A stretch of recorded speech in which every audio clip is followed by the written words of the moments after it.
नमस्कार माझे सर्व मित्रमैत्रिणींनो, कसे आहात? तर आय होप तुम्ही सर्व ठीकच आहात. तर तुमच्यासाठी एक मी आनंदाची बातमी घेऊन आली. मी माझा दुसरा यूट्यूब चॅनल सुरू करते. हा व्हिडिओ मी दोन्ही पण चॅनलवर टाकणार आहे, जो आपला आधीचा होता. आणि आता सांगते मी तुम्हाला, माझ्या नवीन यूट्यूब चॅनलचं नाव आहे तनिष्काज डेली व्लॉग्स अँड शॉर्ट्स. तर मी तुम्हाला सांगते, आता बघा साधारण 6:45 वाजलेत, तरी आणखी आमचं रानातील काम चालूच आहेत. आई म्हणजे खुरपते आणि मी गवत गोळा करते. मी अभ्यासालाच आले होते इथं. तर तुम्हाला दाखवते आमचा ऊस. हाय आमचा ऊस. तर हे असतं ना, ते कुठं कुठं तुटाळ झाले आणि पाण्याच्या कमतरतेमुळे हा ऊस असा जळायला लागलाय वरून. पाऊसच नाही आहे ह्या भागात. जळतोय म्हणजे प्रत्येक ऊसाच्या पानाला थोडं तरी जळालंच आहे. आय थिंक आम्ही 5:30ला आलो असं इथं.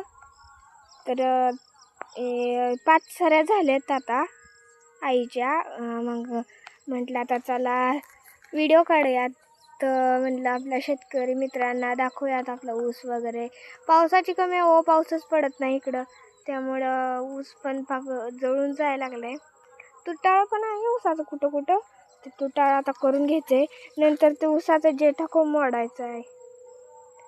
तर तुम्हाला मी ॲडव्हान्समध्ये वटपौर्णिमेच्या हार्दिक हार्दिक हार्दिक हार्दिक हार्दिक ट्रक भरून माझ्याकडून शुभेच्छा देते.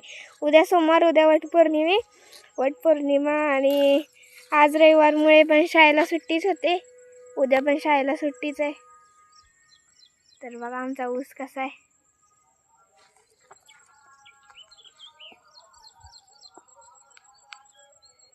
अंधार पडलाय त्यामुळे जास्त एकदम ब्राईट दिसत नाही. काळपटच आहे सगळं. मगाशी पाऊस थोडा आलाय नॉर्मल.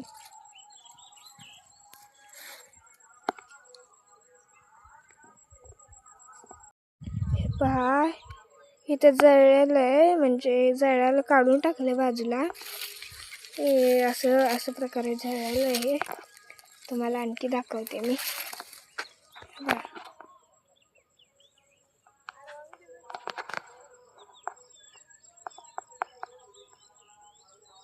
इतकं म्हणजे प्रत्येक सरीत तर जळायला आहेच.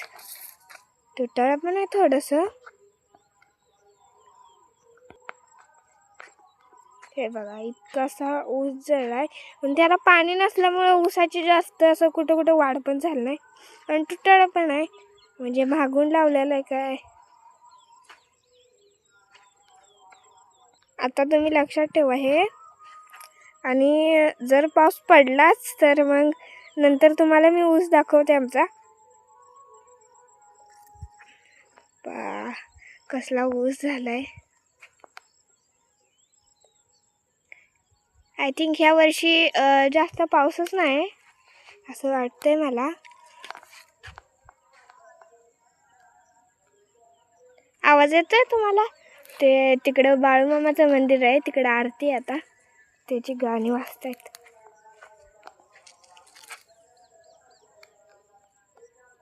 दिवस येऊन आय थिंक पावसाळा चालू झालं 15-20 दिवस तर झाले असतील. आणखी म्हणजे असं म्हणावं तसं आणखी पाऊस नाही आहे. येतोय थोडासा, लगेच जातोय.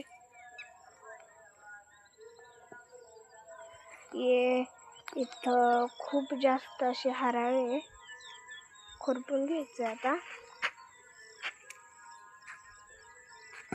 परत आणखी मी केळीचा व्लॉग काढला नाही आहे. बघू उद्या जर टाईम भेटला तर मी केळीचा पण तुम्हाला व्लॉग काढून पाठवेन.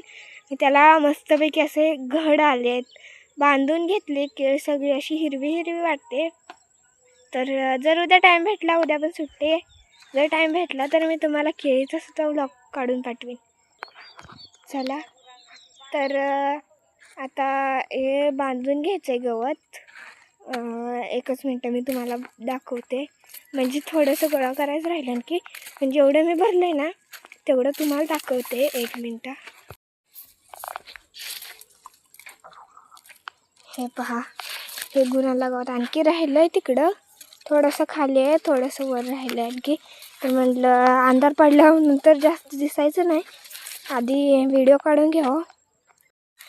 तुम्हाला जर माहीतच आहे आमच्या म्हणजे गाईंचा मुक्त गोठा आहे ना, त्यासाठी मग हा बांधा आहे आमचा. त्या बांधाला हे सर्व गिनीगोल लावलेलं आहे, पाहू शकता तुम्ही. इथं सुद्धा थोडं थोडं गिनीगोल सुद्धा जळले बरं का. हा बांधा आहे, ते इथून खाली सुद्धा आमचंच राहणे. चला तर मग अंधार पडला, घरी जायचे. जर तुम्हाला छोट्याशा शेतकरी करण्याचा हा व्हिडिओ आवडला असेल तर चॅनलला लाईक करा, सबस्क्राईब करा. आणखी सांगा मी कोणत्या कमेंटमध्ये आणखी सांगा मी कोणत्या विषयावर आणखी व्लॉग बनवत जाऊ जे तुम्हाला आवडेल. मी नक्की तुम्हाला जसं हवा तसं बनवण्याचा मी नक्की प्रयत्न करीन. चला भेटू आपल्या नेक्स्ट ब्लॉगमध्ये. Bye bye.